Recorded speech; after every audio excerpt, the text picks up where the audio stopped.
Hey everyone, welcome back to Crazy Tech Tricks. In this video, I will show you how to connect to Wi-Fi on Windows 11 quickly and easily.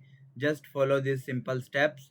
So firstly, click on the Wi-Fi or network icon at the bottom right corner of your screen.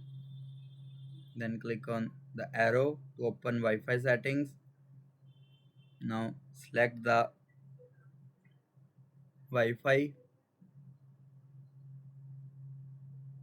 name from the list. Then click on connect. Then enter the password.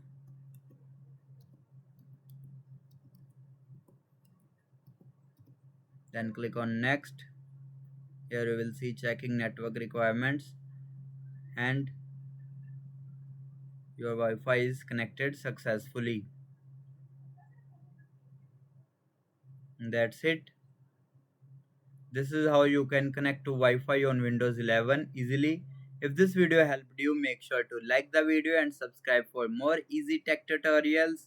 Thanks for watching. I will see you in the next one.